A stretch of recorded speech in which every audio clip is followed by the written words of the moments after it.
ایک بار ایک صحابی کو شہید کیا گیا اور پھر ایک ایسا منظر پیش آیا جسے دیکھ کر دشمن بھی حیران رہ گئے۔ یہ کیا ہو رہا ہے؟ قریب مت جانا، دیکھو مکھیوں کا غول ہے، ہم ان کے جسم تک پہنچ ہی نہیں سکتے، چلو یہاں سے چلتے ہیں۔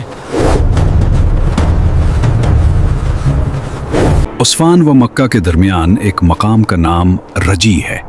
یہاں کی زمین 7 مقدس صحابہ کرام کے خون سے رنگین ہوئی، اسی لیے یہ واقعہ سر یہ رجی کے نام سے مشہور ہے۔ دردناک سانحہ بھی 4 ہجری میں پیش آیا۔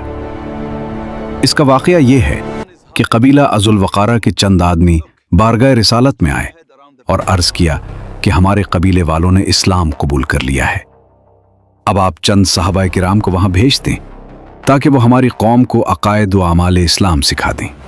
حضور صلی اللہ علیہ وسلم نے 10 منتخب صحابہ کو حضرت عاصم بن ثابت رضی اللہ کی ماتحتی میں بھیج دیا۔ جب یہ مقدس قافلہ مقام رجی پر پہنچا تو غدار کفار نے بدعہدی کی اور قبیلہ بنو لہیان کے کافروں نے 200 کی تعداد میں جمع ہو کر ان 10 مسلمانوں پر حملہ کر دیا۔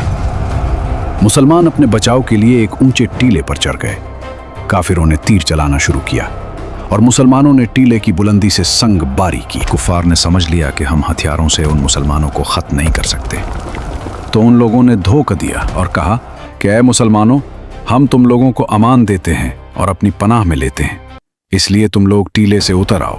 حضرت عاصم بن ثابت رضی اللہ نے فرمایا کہ میں کسی کافر کی پناہ میں آنا گوارا نہیں کر سکتا۔ یہ کہہ کر خدا سے دعا مانگی کہ یا اللہ، تو اپنے رسول کو ہمارے حال سے مطلع فرما دے۔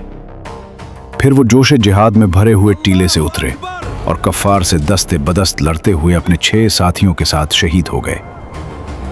چونکہ حضرت عاصم رضی اللہ نے جنگ بدر کے دن بڑے بڑے کفار قریش کو قتل کیا تھا، اس لیے جب کفار مکہ کو حضرت عاصم رضی اللہ کی شہادت کا پتہ چلا تو کفار مکہ نے چند آدمیوں کو مقام رجی میں بھیجا تاکہ ان کے بدن کا کوئی ایسا حصہ کاٹ کر لائیں جس سے شناخت ہو جائے کہ واقعی حضرت عاصم رضی اللہ قتل ہو گئے۔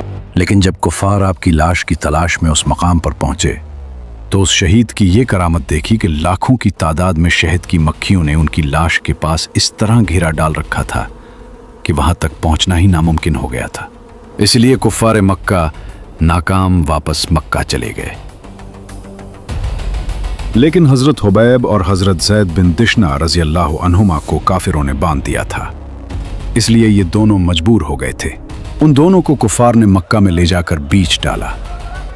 حضرت حبیب رضی اللہ نے جنگ احد میں حارث بن عامر کو قتل کیا تھا، اس لیے اس کے لڑکوں نے ان کو خرید لیا تاکہ ان کو قتل کر کے باپ کے خون کا بدلہ لیا جائے، اور حضرت زید بن دشنہ کو امیہ کے بیٹے صفوان نے قتل کرنے کے ارادے سے خریدا۔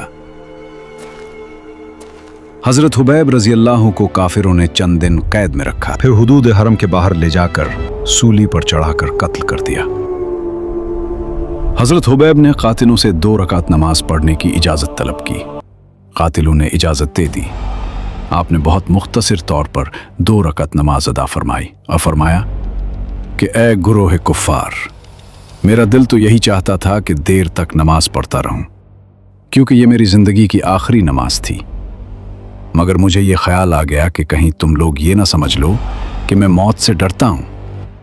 کفار نے آپ کو سولی پر چڑھا دیا۔ اس وقت آپ نے یہ اشعار پڑھے، وَلَسْتُ أُبَالِي حِينَ أُقْتَلُ مُسْلِمًا عَلَىٰ أَيِّ شِقٍّ كَانَ فِي اللَّهِ مَصْرَعِي۔ جب میں مسلمان ہو کر قتل کیا جا رہا ہوں تو مجھے اس بات کی کوئی پرواہ نہیں کہ میں کس پہلو پر قتل کیا جاؤں گا۔ وَذَلِكَ فِي ذَاتِ الْإِلَٰهِ وَإِنْ يَشَأْ يُبَارِكَ عَلَىٰ أَوْصَالِ شِلْوٍ مُمَزَّعٍ۔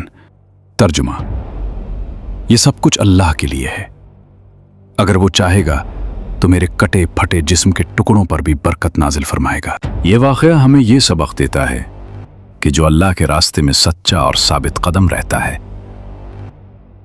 اللہ خود اس کی حفاظت فرماتا ہے، چاہے حالات کتنے ہی مشکل کیوں نہ ہوں۔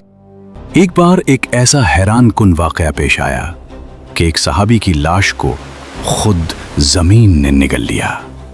رسول اللہ صلی اللہ علیہ وسلم نے صحابہ کرام سے فرمایا، جو شخص اس صحابی کی لاش کو سولی سے اتار کر لائے گا